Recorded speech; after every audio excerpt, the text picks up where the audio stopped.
Thailand में restaurant को fake rating देना टूरिस्ट को पड़ा भारी। घूमते समय आप भी रखें इन बातों का ध्यान। थाईलैंड दुनिया के सबसे लोकप्रिय पर्यटन स्थलों में से एक है। हाल ही में यहाँ एक ब्रिटिश टूरिस्ट को एक रेस्टोरेंट को कथित तौर पर फेक रेटिंग देने के आरोप में गिरफ्तार कर लिया गया। ऐसे में भला इसी में है कि इस देश की ट्रिप प्लान करने से पहले आप भी यहाँ से 6 रूल्स कायदे को जान लें और किसी भी मुसीबत से दूर रहें। लाइफ स्टाइल डेस्क, नई दिल्ली थाईलैंड ट्रिप। थाईलैंड में एक रेस्टोरेंट को कथित तौर पर फेक रेटिंग देना एक शख्स को भारी पड़ गया। मेट्रो के मुताबिक 21 वर्षीय ब्रिटिश टूरिस्ट अलेक्जेंडर फुकेट में अपने घर जाने के लिए शॉर्टकट लेना चाह रहा था और इसी सिलसिले में वो रेस्टोरेंट के अंदर से गुजरने के लिए आगे बढ़ रहे थे, जिसके बाद रेस्टोरेंट के मालिक ने उससे ऐसा करने से रोका और दोनों के बीच काफी बहस हुई। इसके बाद बदला लेने के लिए अलेक्जेंडर ने अपने दोस्तों की मदद से सोशल मीडिया पर रेस्टोरेंट को फेक रेटिंग देना शुरू किया, जिसमें उसकी रेटिंग 4.8 से गिरकर 3.1 रह गई। अब चूंकि इसका सीधा असर रेस्टोरेंट के बिजनेस पड़ता है, ऐसे में रेस्टोरेंट के मालिक की शिकायत पर इस युवा को गिरफ्तार कर लिया गया। आपको बता दें कि थाईलैंड में मानहानि एक दंडनीय अपराध है, जिसमें आपको 2 साल तक की जेल भी हो सकती है। तो चलिए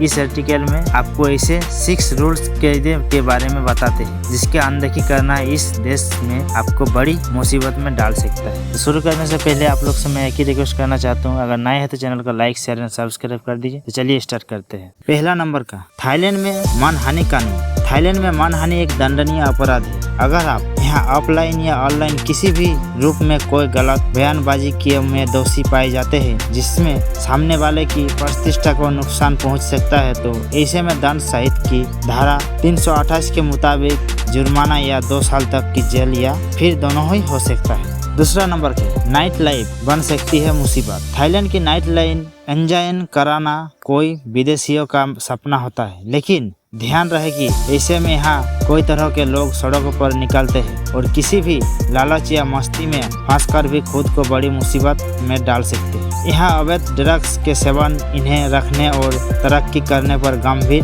दंड का प्रावधान है। ऐसे में आपको लंबी जेल की सजा, भारी जुर्माना और यहाँ तक कि फांसी की सजा भी हो सकती है।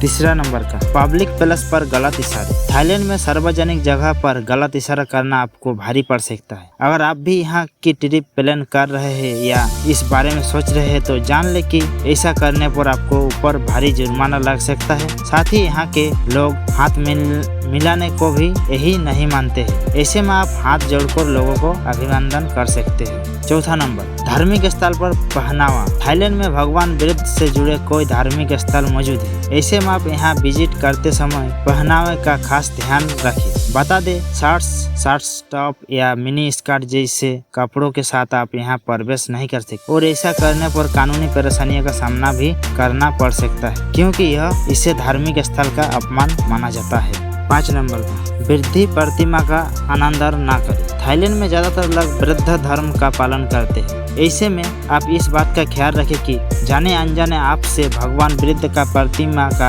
अनादर ना हो।